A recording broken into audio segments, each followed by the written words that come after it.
How are you guys? It's really nice to see you all, and I appreciate you getting up so early in the morning. I realize that Yale students aren't accustomed to doing that.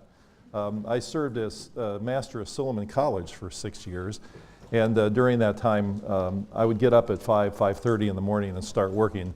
The students would see my light on in my office and say, "Oh, that's great, Master Brownell, you stayed up all night just like we did working." But of course, we were on different schedules. So it would have been nice to have this at a later hour, but this was the only time that really worked into the schedule. So I appreciate you being here. This is a very fun class. We talk about issues that are relevant to the world, to politics, to economics, and to all our lives. And we're going to talk about food and the psychology of it, the biology and the politics. And this morning I'd like to run through what I mean by those things and what the course is going to be all about. So let me start off with, is this the first day of shopping or was yesterday? Oh, so this is the first class, the first moment of shopping that you guys are going to. Well, it'll be interesting to see if you swing at the first pitch and decide to take this class on. We're going to talk about various aspects of food, and I'd like to start off with a little pop quiz. And this is a food, a common food that most people would recognize. And I'd just like to see if you could guess what it is from the list of ingredients. So take a moment to look at the list of ingredients, and then I'll see if you can guess. So anybody has ideas, just shout them out. Brownie, Pop-Tart, s'mores, what? Okay, s'mores, okay, that sounds, all possibilities. Any other ideas? M&Ms? Okay, well, the interesting thing is you guys in a very short period of time generated a number of ideas about what this could be. Well, the fact is it could be hundreds of foods in the American food supply. And what's noteworthy about this particular list of ingredients is that it's 56 entries long. 56 things in this particular food, and we defined it as food. Now, whoever guessed it was a Pop-Tart was correct. That's what it happened to be, so you get extra credit for that. And so it's a very interesting question to ask, what is this? I mean, is it a food? Should we define this as a food? Is it a chemical? Because there are a lot more chemical sounding things in that list of ingredients than there are things that nature would recognize or we would ordinarily recognize as food. And one even might go so far as to say that it could be a controlled substance. If food has addictive properties, and we'll discuss this in the class, then is this the sort of thing that should get regulated by government? Now that's pretty far-fetched, and not many people would say that a Pop-Tart should be a controlled substance and regulated by government. But there are some very interesting chemical properties associated with foods like this that trigger things going on in the brain that affect us in a very big way. Now I'm going to give you another little pop quiz here. I'm going to show you slogans from food companies, and you guys tell me what foods they're affiliated with, what foods they're associated with. Okay, melts in your mouth, not in your hands. Okay, you guys are a little slow this morning. It's kind of early, but let's see if we can pick it up. Okay, you're right, M&Ms. What about Obey Your Thirst? Okay. I'm loving it? Okay, you got a pretty smart group of people here. Okay, Kit Kat bar, you're right, and one more. Okay. So you guys have had, many health professionals say that there's not enough nutrition education out there, that most people don't learn it in the schools, people aren't getting it so much from families because families don't know a lot about nutrition. But the fact is you've had a lot of nutrition education and you've just proven it. But the question is, who is it coming from? Who has taught you and other people in our culture what food is all about? Who has taught you what constitutes food? What's acceptable to eat? What's good for us? And there are a lot of interesting things that the food industry has trained us to believe that experts say may or may not be true. Because a product has the word fruit in its name, doesn't necessarily mean it actually has fruit in it. Now, is that deceptive? Is it misleading? Well, these are very interesting questions. This course, as I said, will emphasize psychology, biology, and politics of food. So let's talk about each one for just a moment.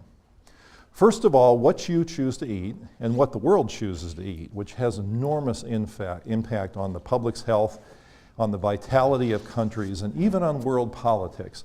With the recent spike in food prices around the world that you've all heard of because of rising energy costs, the corn to ethanol conversion in the United States and other things like that has really changed the world's landscape in a lot of interesting ways. It's helped some countries and hurt other countries, but it certainly has changed the food landscape. So those are very important political factors, but let's talk about psychology for a minute. You guys have been trained by your culture to define what constitutes a food. And food is associated with feelings. Some people eat when they're stressed, some people eat more when they're stressed, some people eat less when they're stressed. Some people eat for comfort, some people get enormous psychological gratification from food. Other people couldn't care less, they have to be reminded to eat. So what's the difference in there? Now how many of you, let's just get a show of hands, how many of you would say you eat more when you're stressed? And how many of you would say you eat less? Okay, it looks like about a fairly even split, which is interesting. We've done some research on this in the past and found that men and women differ in response to that question. And of course, the level of stress matters, and even the type of stress people are feeling. Is it academic stress, social stress, and the like? That determines in part how people respond with their eating. So psychology is a big player here. We like certain foods. We have positive associations with them because of our families. And all these, and marketing, of course, and all these factors come into play in shaping how we feel about food. Biology is an obvious player. How many of you would say that food can be addictive? Well, maybe 3/4 of you. A lot. That's a lot. Now, actually, the science on this is pretty new and very interesting, and we'll talk about that in the class. But for those of you who raised your hand, just tell me, why do you think, what makes you believe food can be addictive? Just somebody tell me. Anybody? Go ahead. If you have withdrawals after eating a certain type of food for a long time. Okay, so withdrawal is a possibility. If you eat food for a long time and then you stop it, let's say a high sugar diet or something, and withdrawal symptoms occur, well, that might mean addiction is occurring. Who else has ideas about that? Somebody else have their hand up? A lot of interesting reasons. We've all heard the word chocoholic, sugar addict. We hear the words withdrawal and things, and that becomes an interesting part of the biology of food. But of course, food has this cascade of effects once it enters our body. It starts even before it goes in our mouth. We sense food coming in, that sets into gear a series of metabolic and biological processes that are very interesting. And then, of course, once the food gets in the body, it does lots of interesting things, some good things and some bad things. And so we'll talk about what people are eating, we'll talk about what's good and what's not good, and what the optimal diet might be. So here are a few of the topics that we'll be discussing in the class. First, we'll talk about what you eat and why, and what the world eats and why. How much is psychology, how much is biology, how much of it is world politics? All these things are very important players. So we'll talk about this and discuss what sort of things are shaping your diet, but also the world's diet, and the reasons behind them. We'll talk about whether food can be addictive, as I mentioned just a moment ago. We'll talk about whether food can promote health. Of course it can, if done right. And we'll talk about the specific properties of food that promote good health and what can be done to increase the opportunity of food to improve the public's health in a national and international way. We'll also discuss what we perceive food to be and what we perceive as promoting health. And that may be quite different than what actually promotes health. Are trans fats bad or trans fats good? If a food never had trans fat in it, but it gets labeled as having no trans fat, does that increase your perception of how good that food is for you? And so the perception is really important here. We'll talk about genetically modified foods. Any of you who have come from Europe will care a lot more about this issue, in all likelihood, than the Americans, because it's been a much hotter topic in Europe. European governments have taken stronger action against genetically modified foods than is the case of the American government. And there's a very interesting political history to this. And we'll talk about how modern agriculture affects us. Now, most of you probably didn't come to Yale thinking you were going to learn about farms, but if you take this class, you will. And we'll talk about where food comes from, because people have become very interested And they're becoming ever more interested in the story of their food. They want to know where it comes from, who grew it in some cases, how many miles it got transported, what was put on the food as it was being produced, what was given to the animals or injected into them as the beef was coming out or the pork or the chicken. And these will be very interesting topics to discuss. And we'll talk a lot about the food industry, because of course the food industry is a series of very important players. And they're names that you know, names like Coca-Cola and McDonald's and Pepsi and Kraft and companies like this that you've heard of, but they're also very powerful and important agribusiness companies whose names you may not have ever heard of, who have a big influence on international politics and what that does to our eating. So another little pop quiz here, and these aren't trick questions necessarily, but if you had to guess what the bigger problem was in the developing world, so let's not just say outside the US, but in the developing world, is it hunger and malnutrition or overnutrition and obesity? How many would say overnutrition and obesity? A few. And more hunger and malnutrition? Okay. Incorrect. Believe it or not, the health minister of China recently said that overnutrition and obesity and the chronic diseases they cause is a more significant health problem than undernutrition and the traditional infectious diseases that used to be the major killers in that country. We're seeing the same thing in all sorts of other countries around the world. So the nutrition landscape and the physical activity landscape is changing in a sweeping way across the world. And it's interesting to think about what's driving that and what it means for our health and for international politics.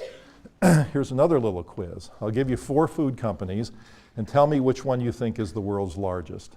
Unilever is one, Kraft is another, Nestle is another, and then the final one is Coca-Cola. So how many of you would guess that Unilever is the world's largest food company? All right, maybe 10 people. How many would say Kraft? Okay, a few more. How many would say Nestle? Okay, maybe double the number. And how many would say Coca-Cola? Okay, Coke got the most votes here, which is interesting. And in fact, Coca-Cola is an international giant of a company. The Coca-Cola logo is recognized around the world. There are people in many parts of the developing world who don't trust local water and hence drink bottled things like Coca-Cola. So they're an enormously powerful company, but the answer to the question is Nestle. They're the world's largest food company. The second largest food company is Unilever, and the third is Kraft, which is America's largest food company. And each of these companies owns thousands and thousands of brands and products. So they're very big and very powerful, but it's interesting that we think that the United States food companies are governing the world market. Well, they're not necessarily, because we only have the number 3 player in terms of size. Let me ask another question. If you give this, and we'll talk about this in a later lecture, but if you give this diet to laboratory animals, rats, mice, whatever, it's very common for animals to gain a good bit of weight when given access to this diet. Even if they're given healthy food at the same time, they'll tend to ignore the healthy food and eat a diet like this. And there are 3 properties of this diet that help promote overeating and obesity in laboratory animals. What would you say those 3 features are? Okay. Sugar is what people usually guess first, and that's correct. That's one of the 3. Yes? High fat. Okay, fat is number 2, so you guys are good so far. Who can guess what the third might be? Salt is a good guess, but that's not the answer. Okay, very good. Variety is the right answer, and most people wouldn't think this. But why would a laboratory animal, unaffected by never having given access to foods like this, not being exposed to marketing or other social influences that humans are, why would a lab animal seek out a diet, become very overweight, become nutritionally deficient in some things because it's not eating the healthy food, and prefer these foods to the extent that it becomes unhealthy? Well, there are interesting evolutionary reasons that we'll talk about in the class for that. And so the fact is, those lab animals have a hardwired preference for foods that are high in fat and high in sugar, primarily because of the energy density that those foods bring to one. And then the variety is important because you get a mix of nutrients. Because if you ate the same food day after day after day, you'd have too many of some nutrients and too little of others, and you become nutritionally deficient. So the seeking out fat, sugar, and variety is a highly evolved, adaptive evolutionary trait. But in the presence of the modern food environment that provides access to these things and to foods like a Pop-Tart with 56 different things in it, the body gets thrown off. The animals become sick from it, and humans become sick from it. And so one could say that there's a very unfortunate mismatch between our biology and our evolution and the modern food environment. Because biology, of course, takes thousands and thousands, millions of years even to change, but the food environment has changed relatively recently. The food environment that you're exposed to today is much different than when I was a boy. When I was a boy, the 8-ounce Coke was the default serving. And when I was a child, when it was time to have a Coke or a Pepsi, you had 8 ounces and the event was over. You didn't go and have another one or another one or another one, and now the default is a 20-ounce bottle. So you get a sense of how those sort of things have changed. So the environment has changed in a short time, but evolution has not, and there's a real mismatch now, which explains why you probably like Haagen-Dazs better than you like cauliflower. Now, why would that be? Well, the cauliflower has some nutrients that are important, but the Haagen-Dazs has immediate value because of the energy it gives you. And if your body is biologically programmed to defend itself against famine or starvation, which is what humans and animals have faced over all the centuries, then you're going to seek out the energy-dense food. And that's why those foods taste inherently better. There's a reason we like fat. There's a reason we like sugar. And there's a real reason when we like the two of them together in something like ice cream. So these biological things are very important. So there are some very interesting questions we'll address in the class. First of all, what is food? And that seems like kind of a funny question because food is whatever a society eats. But in fact, it varies a lot from culture to culture, and we'll talk about that during the class. We'll talk about the story of food. We'll talk about where it comes from and the biological, economic, and political reasons that drive food to be certain things. And we'll talk about what it does to us and for us. And probably most important of all is, can the food environment change? There are probably those of you in the class already who are outraged by things like the modern food environment, how much energy it takes to transport things from place to place, lack of concern with sustainability and issues like this. And you'd like to see social change. Other people might have other interests. But we'll talk a lot about social change and what might be done ultimately to affect the environment. Right before you guys came to campus, there's a tennis tournament in town called the Pilot Pin, which is a lead-in tournament to the US Open. And I was out there, and the only place you could really get water, except for a few drinking fountains, were from the Evian booths. And it talks and so $3.50 for a bottle of water, which is pretty typical of these places. But what was interesting was the fact that this is shipped in from France. Well, how much sense does it make to ship water to the US from France? And my guess is that if we did taste tests with all you guys, of all the popular bottled waters, very few people could probably pick out Evian from any other water. And if that's the case, why in the world can we justify all that shipping, all the excess energy that it takes to ship water in from France, rather than just buying something local or drinking water out of the tap? So the food environment can change, and can change in productive ways, and there are a lot of signs of this happening. Those of you who are familiar with what's going on in New York City may know that if you're in a New York City restaurant now, you cannot eat trans fats because trans fats have been banned from the restaurants. There's a very interesting political history to that. That's a very positive change in the food environment. So we'll talk about those sort of changes. Okay, so again, let's talk about what food used to be and what it is now. So we'll take Flaming Hot Cheetos up there, and later in the class, I'll play you a very cute clip from NPR about kids eating Flaming Hot Cheetos in schools. So the ingredient label looks like that. The ingredient label for this looks like that. And so 43 ingredients in one and one ingredient in another. So it's a really very interesting question about whether that thing on the left is really food. So if we asked you which of these two things is food, I can imagine what you'd say. So you have Flaming Hot Cheetos and a cockroach. All right, now I could probably make some of you very sick to your stomach by having you close your eyes and imagine eating a cockroach. And if I really walked through what you'd be experiencing if you did that, you'd be very upset. Well, why is that? I mean, probably those of you, I mean, I can see people squirming right now when I just at the mention of that. So I'm not going to go through the process of having you close your eyes and imagine eating a cockroach. But why would you feel that that's so disgusting? It's not like you've ever eaten one and had a bad experience and think it's a yucky food. You've been totally trained by your culture. And there are people in the world who do eat cockroaches, and they would consider that thing on the left not food. So it's totally a social construction. So if we think about what is food and what isn't food, we have to ask what are the definitions. Now, one of the books that will be assigned for the class is by Michael Pollan called In Defense of Food. And he spends some time in that book discussing this issue of what is food. And he has a very interesting take on it. But let's just put together some criteria for what, if you had to say what defines a food, what makes something a food, what would you say? Okay, if it's something you can eat. Okay, well that makes a cockroach food. Okay, what else defines a food? Yes?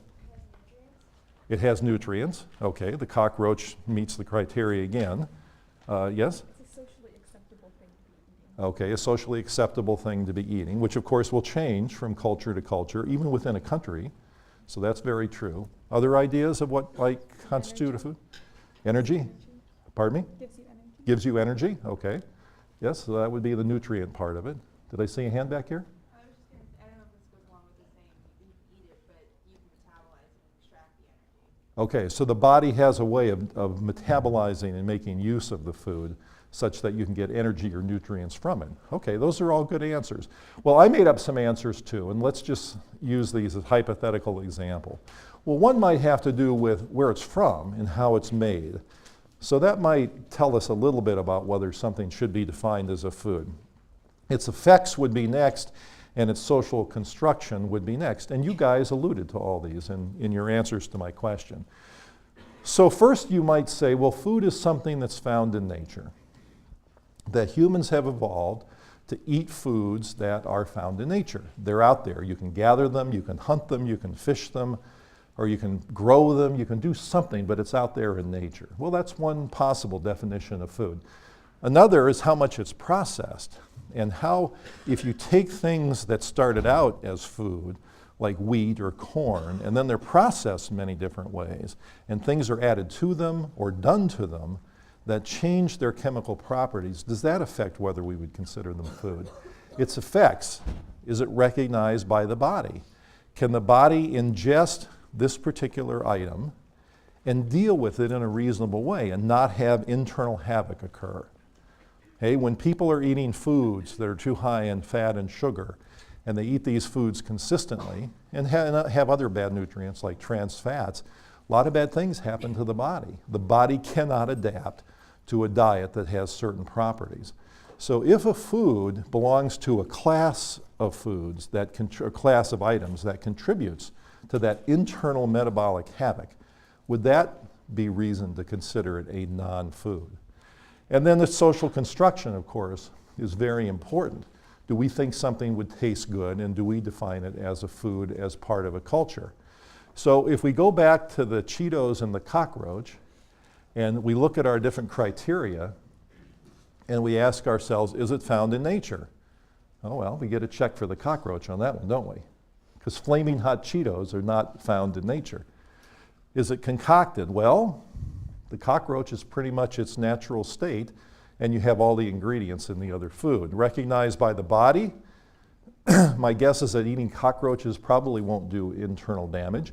Eating too much of foods like this certainly will.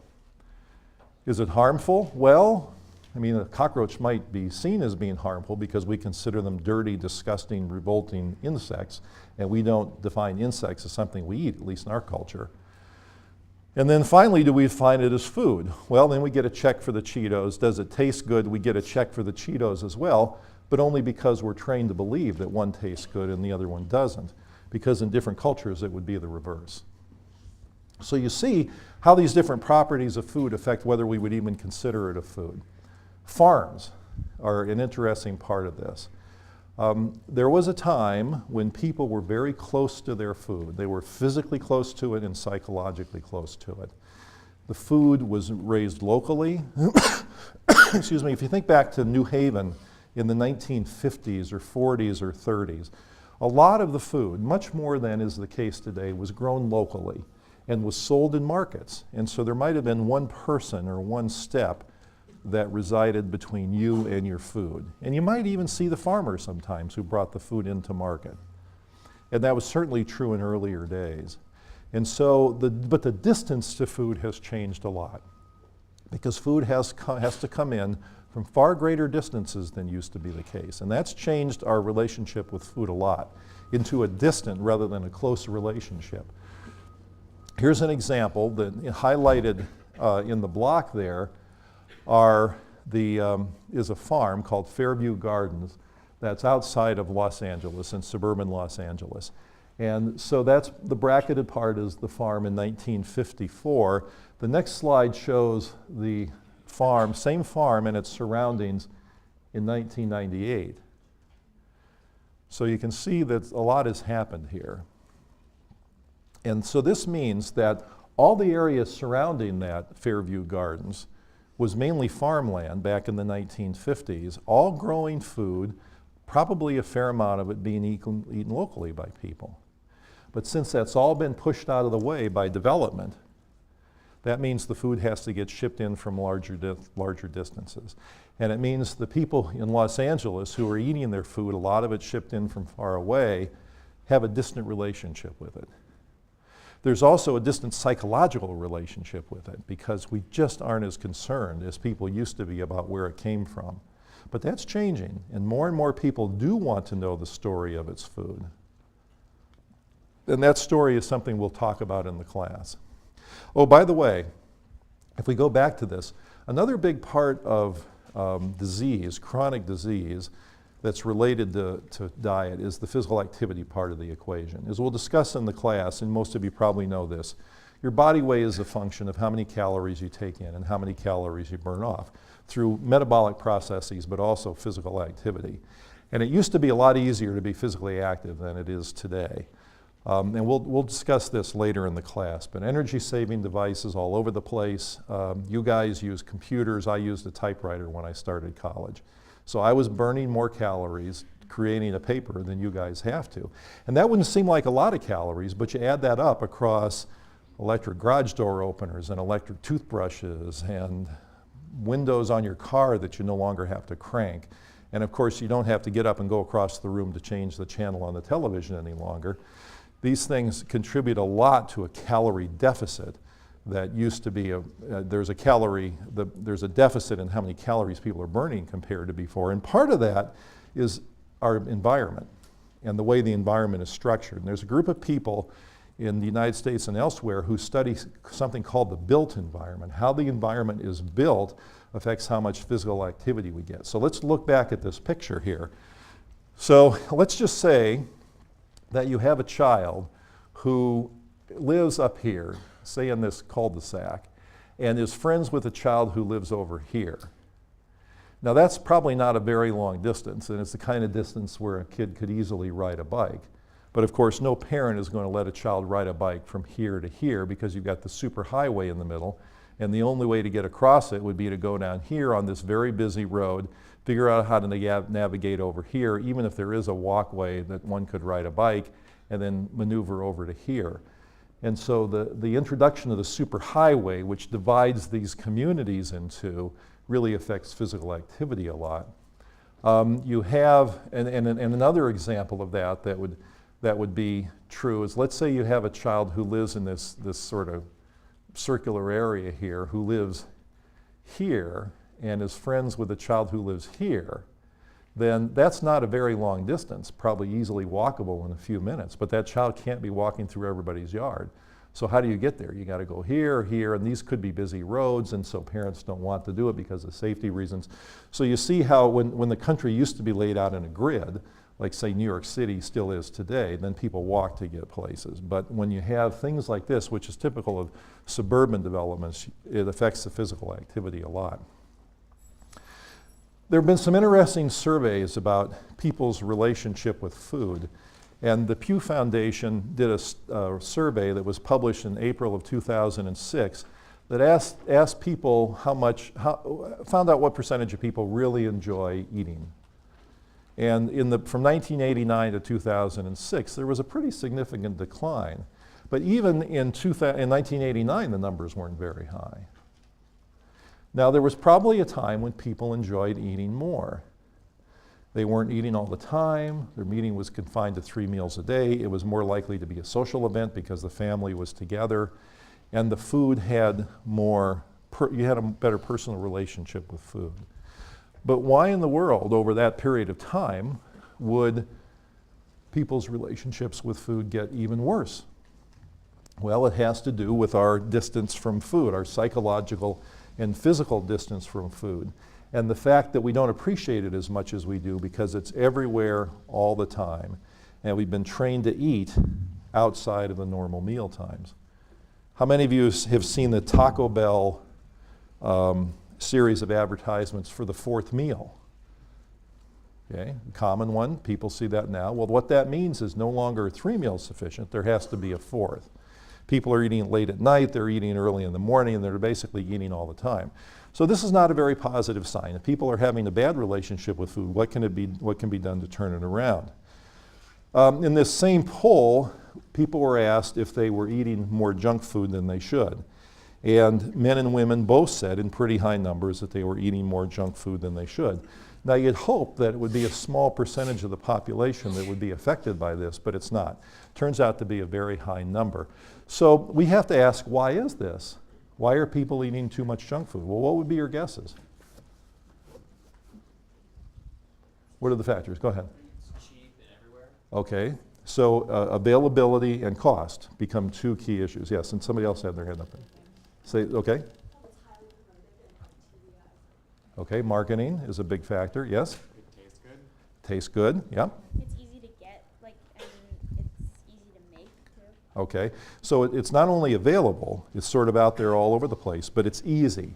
It can be secured easily, it can be made easily in a microwave or things like that. That's all true. Any other ideas? Yes? Part of social system. So, okay, it's part of the social system that we're in, yes? Less cleaning to take care of the dishes. Okay, it's right, it's easy because there's less cleaning, less preparation and things, right? Okay, that's a very interesting issue about the response was that because other food might expire quickly. And so that's true. If you're eating things like fruits and vegetables, they only have a certain amount of life before they go bad. A lot of these processed foods have very long shelf lives and therefore can be stored for long periods of time. They can be on store shelves for a long period of time. And that has to do with the economics of food, especially food available to the poor, which we'll discuss later. Okay, you guys are all right. Everything that I heard was a correct answer. Now the people in this poll were asked the same question, and here's what they said. So 73% said that one reason is that it's more convenient. It's what people like to eat. It's heavily advertised. It's more affordable. People may not know which foods are healthy. So those are all reasons that you guys mentioned. Now, what you might do about this, let's say that you're the Surgeon General or you're the top health official in some country, and you agree with this poll that people are eating too much junk food. So what are you going to do about it? Well, it kind of depends on what you think is driving the problem. And each of these things suggests a different level, the different types of things you might do. So for example, if it's more convenient, should you change the environment to make the unhealthy food less convenient and make healthy foods more convenient? That would make sense. But if this is the reason, it's what people like to eat, what would you do about that? Should we create a drug that takes away the pleasure from some of these unhealthy foods? Or could you train people to believe that they're not good for you, et cetera? If it's too heavily advertised, well, that screams out for government regulation to cut back on marketing. And we'll talk a lot about marketing and what government can and can't do about it. If it's more affordable, of course, you'd want to use an economic intervention. So could you use taxes and subsidies, for example, to raise the price of foods that you think people should be eating less of and lower the price of things you would like people eating more of? Certainly a possibility. And if people don't know which foods are healthy, well, then it argues for education. But notice that that was almost the lowest ranked thing that people said. So that would suggest that education is probably not going to get the job done, because that's not the main driving reason. Because most people know that they shouldn't eat so much junk food. But education is what we default to when we think about what to do. So really, all these things are potentially interesting possibilities. And the question is, what makes most sense? Well, we'll sort through all these and discuss what a society might do to help change food preferences and food intake patterns in the society. So we have to ask ourselves, which of these is true? If people are eating too much junk food, which of these is it? And although most of you would probably say, well, it's, all these things are involved, at least to some extent, society defaults to certain assumptions about what's driving food intake. And there are some people that default to an environmental explanation of this. It's marketing, it's economics, it's the environment is set up in such a way to make these foods very appealing and very attractive to people, and that's why they eat them. But other people, in fact, probably a larger percentage, default to the top option here. That these are personal health issues rather than public health issues. That people are making choices about what they eat. If they make bad choices, it's their fault. And so you either need to implore them to behave differently, you need to coerce them to behave differently, or you need to educate them to behave differently. And you can see these two camps of thoughts would generate far different approaches to dealing with dietary crises on an international scene. So we'll walk through these, but of course they're all players. Now I'm going to show you two advertisements. You may have seen these on TV. One's from Burger King and one is from KFC.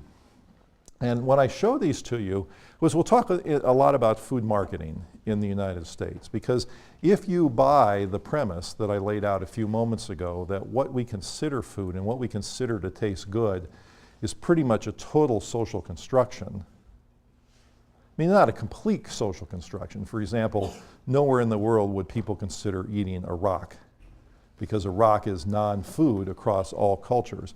But aside from that, there's great variability, and so the social construction part of this is very important.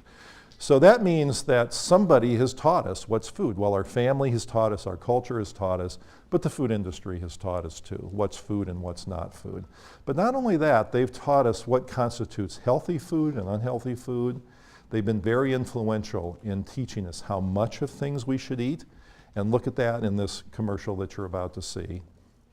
And also the social context of this. Who's deciding what you should eat? And in here, there's a very male-dominated theme that you'll see pretty quickly. And what you'll see in this is that this man is being told, and men who watch it, obviously a male-oriented sort of thing that I've seen watching sporting events and the like. There's a very interesting theme here, and it's not too hard to pick up. So let me play this. So we may need to have high volume on this, because this is pretty, needs a little more volume. Okay. Now we're not getting any volume at all. Okay, we'll try to correct this problem. It's possible I've got my own, no, I have my sound turned on. Any idea where we're not getting any volume? Let me try it again. Here we go. I am man, here before, your numbers too big to ignore, and I'm way too hungry to settle for chick food. 'Cause my stomach's starting to growl, and I'm going on the prowl for a Texas double whopper. Man, that's good. Oh yes, I'm a guy. I'll admit I've been fed quiche. Wake up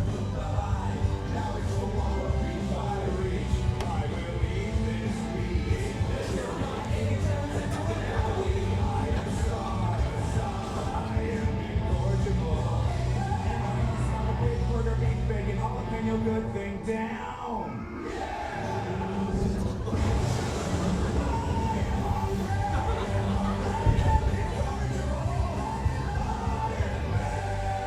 The Texas Double Whopper. Eat like a man, man.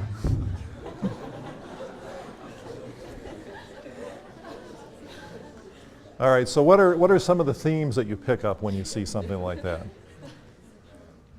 I mean, there's obviously the manly thing, but what message is being given to the men who see this? Yes? Eating healthy is a girl thing to do. Okay, that eating healthy is a girl thing to do. Correct. What else? Real men eat meat. Real men eat meat. That's correct. Yes? Small portions are bad. Small portions are bad. That's right. Yes? Every single man wants to eat this. Okay, all men want it because there's a variety of men in there. Yes? Okay, the man is in charge of his dietary destiny. He's making his own decision, as you said. And no woman is going to tell him to eat quiche or tofu. And that, you may have missed it, but in the song there, we'll show this later in class again, but in the song they say that I won't eat quiche anymore and goodbye to tofu and things like that. Yes? A Texas Double Whopper will make you stronger. Okay, that's right. I mean, it's not said directly, but that's inferred, isn't it? Because all these are, they're doing all the muscle kind of things. And they're eating the Texas Double Whopper. They're not showing them keeling over from a triple bypass surgery, let's say. Yes? You shouldn't waste your money on healthy food. Right. You can go to a fancy restaurant. Right, because you waste your money if you're buying these little portions of healthy food. That's exactly right, yes. Longer sit-down meals are unnecessary. Okay, longer sit-down meals are unnecessary because you can just go buy it all of a sudden.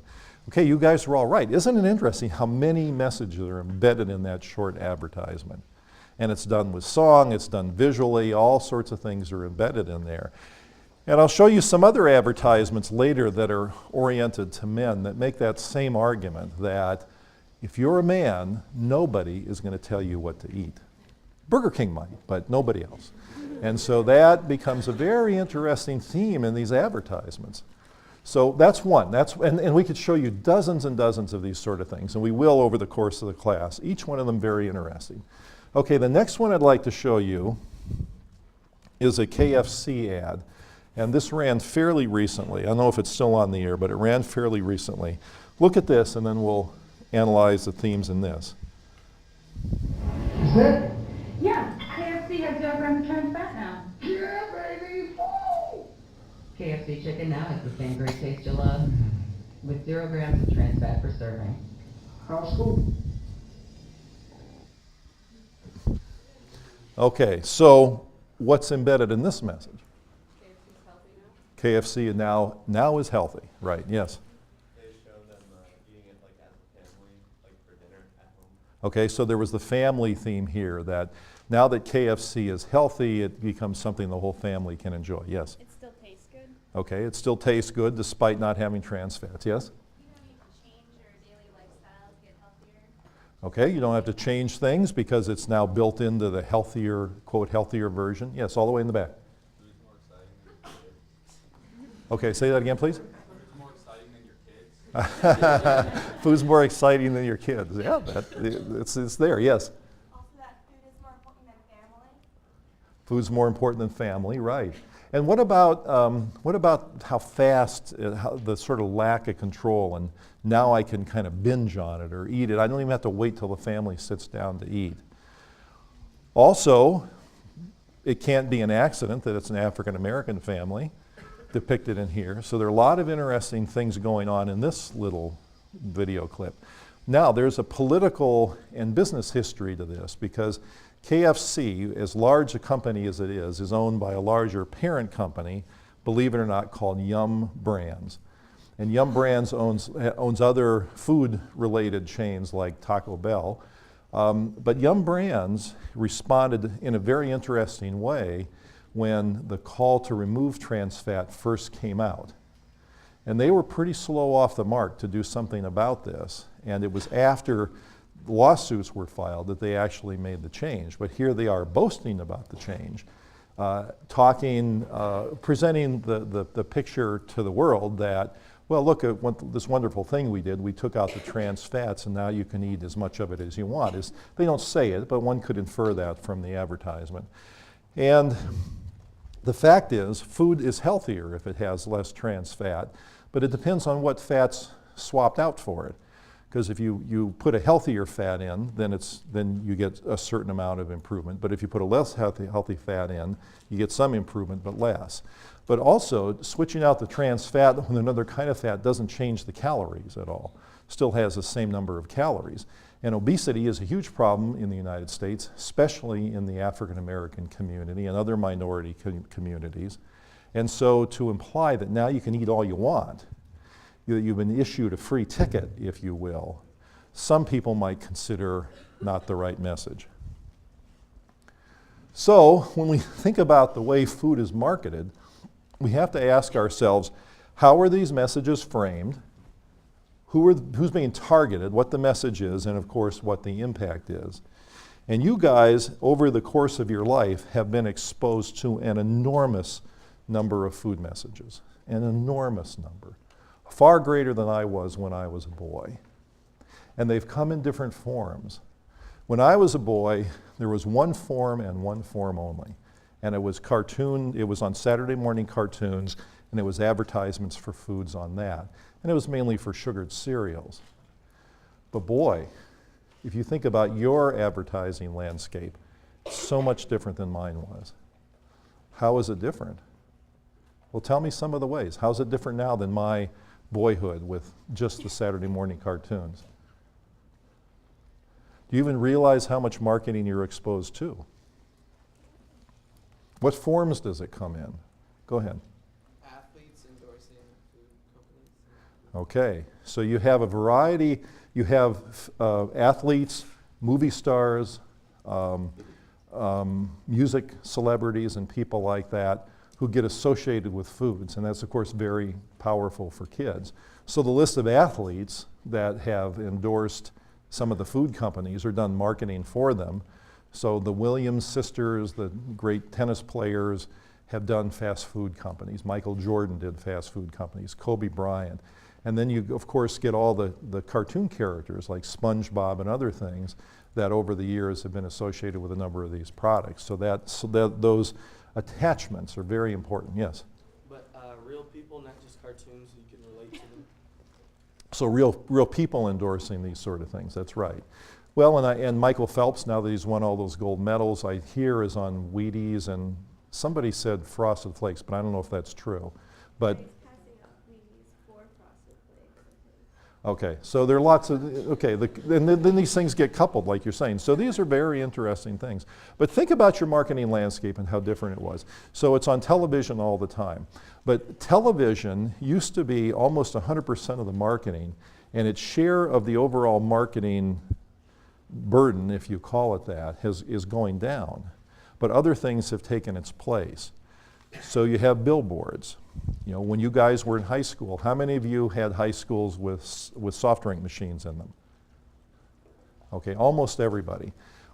Well, you know when you walk past those soft drink machine, you're being marketed to, even if you don't buy it, because it's that big, colorful thing that stands out. That's a form of marketing. What about product placements in television shows and movies? I mean, there's hardly a movie that goes by now that doesn't have products inserted, and that's all bought and paid for. So in general, if you're watching an action movie and there's a car chase and the trucks and cars are crashing all over the place, and let's say a Budweiser truck shows up in the scene somehow, well, people are very likely paying for that. And every time a product shows up, it's bought and paid for the most part. But a lot of people don't recognize this as marketing. But there are many other forms that we'll talk about in the class, some of which you probably don't even know about, and some of which you probably see but don't code it as marketing. And so your natural defenses that might provide some kind of a buffer between a commercial message and your behavior, you have a filter, a screen that helps you interpret these messages. The opportunity of people to control that is going down and down and down. And the opportunity for parents to control it is being eroded day after day after day. So the amount of marketing, the total marketing burden has gone way up over the years. And of course, if you think about what's being marketed, it's not the quiche, it's not the tofu, it's the high calorie, high fat, high sugar foods for the most part. So we'll talk a lot about marketing. It's very important if we're thinking about food to take a global view. We have to think about the whole world here. Well, why is that important? Well, of course, it's an important value to have in general that in order to be good neighbors in the world, we need to understand it. We need to, if we're going to be good citizens in the world, we have to know what other people are doing and what's affecting us. But even if you're totally nation-centric, and even if you were only concerned with the United States, you still have to know what's going on around the world. Why is that? Well, one is because we export a food environment. We export food, but we also export norms. We export economics of food and a number of things that affect the world, and that comes back to affect us. So the most recent example, as I mentioned before, is the huge spike in food prices around the world, which has created rioting, starvation, major crises in various countries. Some of that is being forced by the United States and the corn to ethanol conversion program that has pushed up the price of corn a great deal, pushed down the world's supply of corn for eating, and pushed up world prices. There are other factors involved too, like high energy prices, but certainly US policy is affecting that. But we're also affected by the rest of the world. Agriculture subsidies in the European Union affect the politics of subsidies here, and that affects the costs of food and what we pay for them at the market. So these things are all very important drivers of the diet. So we need to know what's happening globally. But also the world's diet is changing to look like that of America. And you see these headlines from scientific journals, and this is just a small sample. High intake of added sugar among Norwegian children and adolescents. Obesity rising at an alarming rate in China. Refined sugar intake in Australian children. I mean, I could show these for the next 3 weeks nonstop because there's so many papers like this. And as I said, when the health minister of China says that overnutrition is a bigger problem than undernutrition, we're seeing a changing world. So the global view is extremely interesting as we look around the world. Here's a slide that shows the projected increase in diabetes in the next 25 years. Now there are two types of diabetes, as you may know. There's type 1 diabetes, which is a genetic abnormality that usually shows up in childhood or adolescence where people are dependent on insulin. That accounts for a relatively small number of the overall cases of diabetes. Type 2 diabetes usually has its onset in adulthood. That's beginning to change, and is usually created by lifestyle factors, poor diet, physical inactivity, and obesity. Type 2 diabetes used to be called adult onset diabetes, but it's had to be renamed to type 2 diabetes because kids as young as 10 and 9 and 8 are developing it. This is more alarming than you could ever imagine. A child 8 or 9 years old with what used to be called adult onset diabetes. And it's being driven by their lifestyle and their diet and their physical inactivity. Some of those kids will need coronary bypass surgery in their 20s. Some of them will be blind by the time they're 30. That's how dire the environment has become. And so let's take a global look at this. In the next 25 years, the anticipated increase in diabetes is supposed to be about 37% in the US. This is a pretty alarming number because the rate's so high already. One can't imagine it going up by another third. But in China, the numbers look like this. And in India, they look like this. Now, of course, there are denominator issues here because we started with a much higher base rate than these other countries. But if you think about the size of the populations there, the number of people who are going to become diabetic in the next 25 years is really very frightening. And if you collapse data, as we did in this one paper, across all developed and developing countries, here's what we're expecting in the next 25 years. So this is going to affect the world. It's going to affect world economies. It's going to affect world politics, the balance of power, and things like that. So it's important that we understand it. And so scenes like this are becoming more and more common around the world.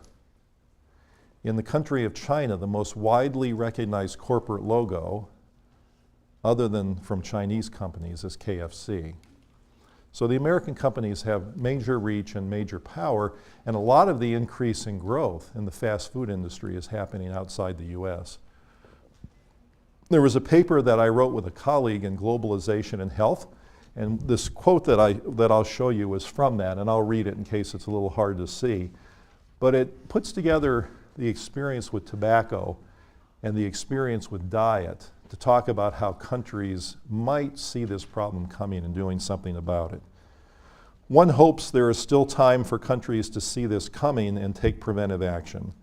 And by this we mean poor diet and physical inactivity and obesity. But history offers a depressing picture. Smoking is a key example. It took America decades to mobilize after the catastrophic consequences of smoking were clear. But when it did, American tobacco companies exploited overseas markets, particularly in the developing world. So we'll discuss whether the same thing is happening with food. And the tobacco industry, the tobacco history is extremely interesting and relevant here. The tobacco industry in countries like China saw the potential as well, and hence smoking rates, like rates of obesity, have been skyrocketing in China and in countries such as Indonesia, Botswana, and Uruguay. By the year 2025, the number of smokers worldwide is expected to increase by 45%. Think about that. As much as we know about tobacco in the United States, and the fact that there are only half the number of people smoking than used to be the case, it's still expected to rise by 45% worldwide. And by 2030, the deaths attributed to smoking will increase from 4 to 10 million. The epidemic simply migrates from one part of the world to another. So are we having an epidemic of poor diet, and what can be done about that? If we're going to be considerate world citizens, what can we do about the area of diet? This has to do a lot with politics. So some of the political issues we'll talk about in the class will be agriculture subsidies. Again, you probably didn't come expecting to hear about farming, but farming is where the food starts, and we need to understand that world.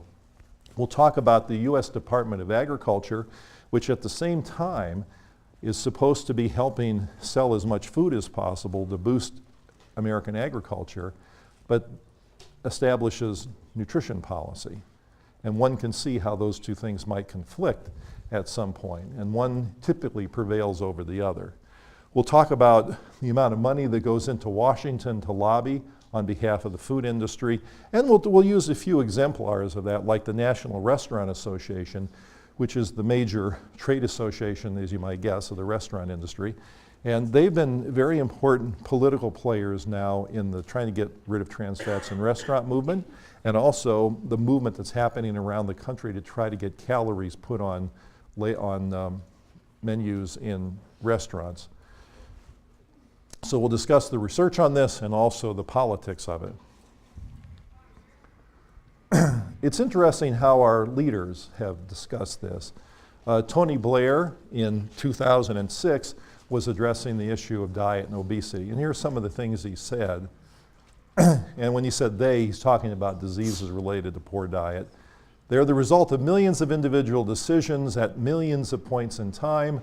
For example, 20% of all children in the UK eat no fruits and vegetables in a week. 65% of adults and half of all children do not take the recommended amount of exercise. Now, who's responsible for this? Is it government's responsibility to correct this, or do people just need to buck up and change their lives in a way that turns these numbers around? And what happens when you start thinking about children? Then who are the responsible players? Further, he says, these individual actions lead to collective costs, said Blair. It's worth pausing for a moment to consider the consequences that inaction will bring. All right, so that means that hidden in there is the idea that these people who are creating these statistics are costing us all a lot of money. Government can't be the only one with responsibility. If it's not the only one with the power, the responsibility must be shared. So this is actually kind of a moderate position because it talks about government and the people sharing power here and taking responsibility for change. But very often, this personal responsibility and collective or government responsibility become dichotomies, and people are forced into camps. And that has very important implications for whether government responds or doesn't respond to these issues.